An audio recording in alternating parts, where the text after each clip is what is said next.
एक imaginary barrier आप create कर लेंगे, काल्पनिक अवरोध बना लेंगे अपने मन में, और आप अपने आप को उच्च कोटि का सोचने के कारण उस ज्ञान को प्राप्त नहीं कर पाए।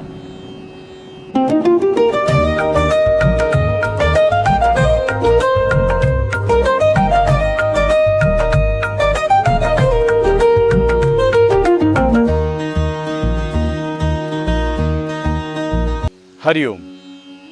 वास्तव में हम कौन हैं? आप कौन हैं? मैं कौन हूँ? बहुत से लोग जब भी हम प्रश्न करते हैं तो अपने नाम से संबोधित करते हैं। देखो, ये जो भौतिक शरीर है यह नष्ट हो जाने वाला है। यह पंच तत्वों का बना हुआ शरीर है। यह इसी संसार से प्रकट होता है और इसी में नष्ट हो जाता है। परंतु वास्तव में आप एक आत्मा है जो इस शरीर के अंदर निवास करती है। यदि व्यक्ति अपने मन में इस प्रकार की भावना रखता है सदैव, तो अवश्य ही वह इस भौतिक संसार में अधिक डूब नहीं पाता है, अर्थात माया का प्रभाव उस पर कम रहता है। अर्थात वो जीवन में कर्म तो कर रहा है लेकिन माया में डूबा हुआ नहीं है, और माया का प्रभाव जैसे काम, क्रोध, लोभ, मोह, अहंकार, ईर्ष्या, द्वेष, छल, कपट, इस प्रकार के कृत्य भी नहीं करता है और इसमें सतर्क रहता है। मैं सभी लोगों को कहता हूं कि आप एक आत्मा हैं। यह शरीर आज है, पहले नहीं था। इसके बाद ये नष्ट हो जाएगा। आज आपका नाम मान लो राम है, तो पूर्व जन्म में कुछ और नाम था, अर्थात ये सदैव नहीं था। यह नाम आपका वास्तविक नहीं है। आप वास्तविक में एक आत्मा हैं और उसी आत्मा को जानने का, पहचानने का प्रयास करें। जिस दिन आप ये सोचना आरंभ कर देंगे कि मैं वास्तव में एक आत्मा हूं, तो आप इसके मूल तत्व जहां से ये प्रकट होती है, इस संसार में आती है, अर्थात वो परमात्मा, उसको जानने का प्रयास अवश्य करेंगे। और तब ही आपकी आध्यात्मिक यात्रा आरंभ हो जाती है। बहुत से लोग थोड़ी देर ध्यान करते हैं, थोड़ा देर प्राणायाम करते हैं, कुछ एकांत स्थान पर चले जाते हैं, कुछ भगवान के रूप का ध्यान करते हैं, लेकिन वो क्षणिक भर करते हैं या कुछ समय के लिए करते हैं और उसका प्रभाव थोड़े समय के पश्चात नष्ट हो जाता है। परंतु जब आप स्वयं का साक्षात्कार अर्थात आत्म साक्षात्कार करेंगे, अवश्य ही उस दिन से आपके जीवन में परिवर्तन आरंभ हो जाएगा। इसके लिए सदैव एक गुरु को चुनें। बिना गुरु के आपको ज्ञान की प्राप्ति कभी नहीं होगी। मैंने भी अपने जीवन में ये सोचा था कि मैं बिना गुरु के ज्ञान पा लूँगा। देखो, आचार्य चाणक्य जी ने भी ये भी कहा था कि यदि आपको अपने जीवन में अनुभव प्राप्त करना है तो वो दूसरों से करो, क्योंकि दूसरे ने उसके लिए समय भी दिया है, धन भी दिया है, और इससे कोई शारीरिक और मानसिक हानि आपको नहीं होगी। तो आप अपना समय भी बचा लेंगे, धन भी बचा लेंगे, और किसी प्रकार की हानि भी आपको नहीं होगी, और आपको एक ज्ञान, एक अनुभव आपको प्राप्त हो जाता है। परंतु इसके लिए अपने मन के खिड़की दरवाजों को आपको खोलना पड़ेगा। जो लोग बहुत संकीर्ण विचारों के होते हैं, नैरो माइंडेड होते हैं, जो सदैव अहंकार का भाव रखते हैं, वो सदैव ये सोचते हैं कि मैं अधिक ज्ञानी हूँ, तो वो कभी भी दूसरों से ज्ञान प्राप्त नहीं कर पाते हैं। तो यदि किसी भी गुरु को आप अपने जीवन में अपनाते हैं, तो सबसे पहले आपको गुरु के सामने समर्पण करना पड़ता है। अर्थात उस समय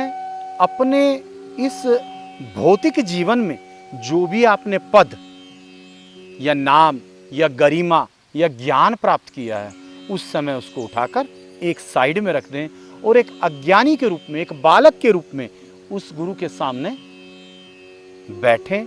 अवश्य ही आपके मन की शंकाओं का निवारण होगा और आप उस ज्ञान को अपने मन में बैठा पाएंगे, अर्थात ग्रहण कर पाएंगे। तभी आपके जीवन में परिवर्तन हो पाएगा। अन्यथा आप अहंकार के कारण उस ज्ञान को ग्रहण नहीं कर पाएंगे और एक बैरियर, एक इमेजिनरी बैरियर आप क्रिएट कर लेंगे, काल्पनिक अवरोध बना लेंगे अपने मन में, और आप अपने आप को उच्च कोटि का सोचने के कारण उस ज्ञान को प्राप्त नहीं कर पाएंगे। तो यह सत्य है कि आत्मा जन्म नहीं लेती है।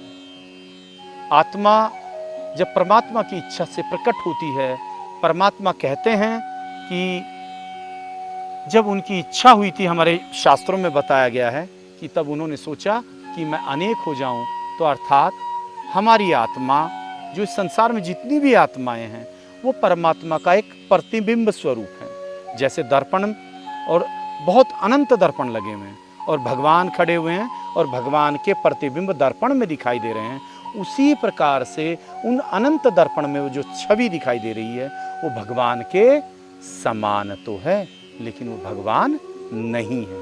अर्थात हम भगवान के क्लोन टाइप हैं, हमारी जो आत्माएं हैं, लेकिन हम स्वयं भगवान नहीं हैं। लेकिन वो इतनी यदि माया के प्रभाव में ना आए तो अवश्य ही वो भगवान के समान निर्मल होगी। तो जिस प्रकार से दर्पण पर धूल मिट्टी आ जाती है और हम उस छवि को स्पष्ट, अर्थात भगवान की छवि उसमें स्पष्ट नहीं आती है, तो उसी प्रकार से माया में डूबे हुए व्यक्ति को भगवान का पता ही नहीं लग पाता है।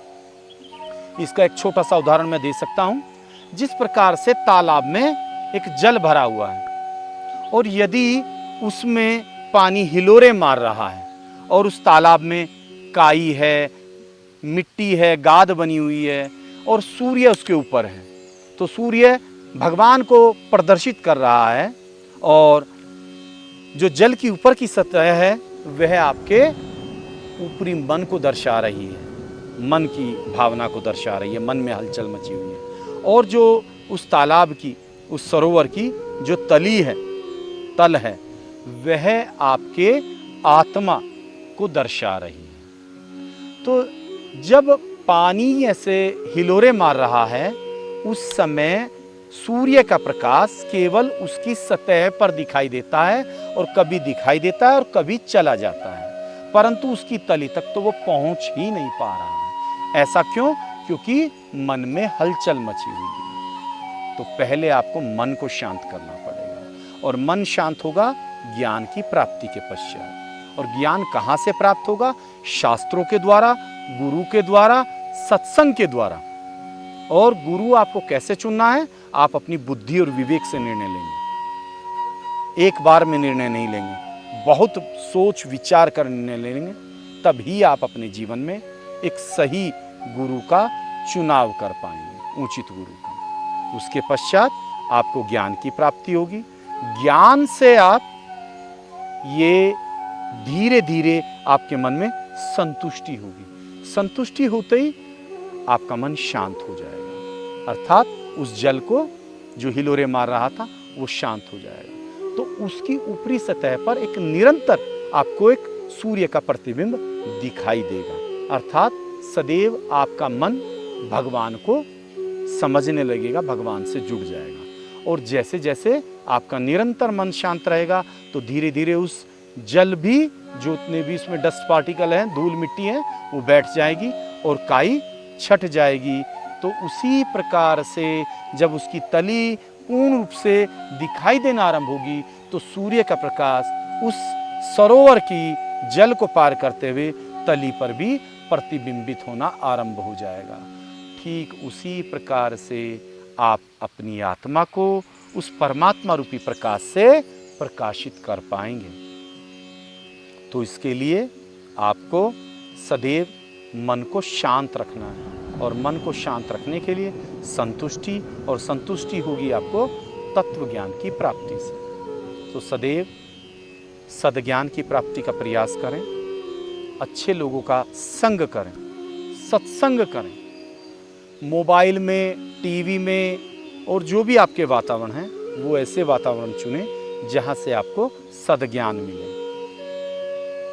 नहीं तो यह माया आपके मन को जकड़ लेगी और आप अपने स्वयं को जानने का प्रयास ही नहीं करेंगे, आप इस संसार, माया रूपी संसार को ही सत्य मानकर इसमें डूबे रहेंगे, आनंद में रहेंगे। कभी काम में, कभी क्रोध में, कभी लोभ में, कभी मोह में, कभी अहंकार में, कभी ईर्ष्या, कभी द्वेष, कभी छल, कभी कपट, ये ही करते रहेंगे और अपने कर्मों पर ध्यान नहीं दे पाएंगे। इसी प्रकार से आप अपने जीवन मरण के इस बंधन से मुक्त नहीं हो पाएंगे, अर्थात आप अपने कर्मों के बंधन में फंसते चले जाएंगे। तो जैसे जैसे आप अच्छे लोगों के उसमें आएंगे संपर्क में, जो आपको जीवन में आगे चलने, आगे बढ़ने की प्रेरणा दें, आपको स्वयं अपने ऊपर ध्यान देने की प्रेरणा दें, उसको पहचाने, ऐसे मित्र को पहचाने, ऐसे गुरु को पहचाने जो आपको इस अंधकार भरे संसार में दीपक रूपी प्रकाश दिखाए। तो अवश्य ही उस दीपक रूपी प्रकाश के आलंबन द्वारा, सहारे द्वारा आप उस सूर्य रूपी प्रकाश अर्थात उस परमेश्वर को पा लेंगे। इसी प्रकार से निरंतर अपने जीवन में कार्य करते रहें और अपनी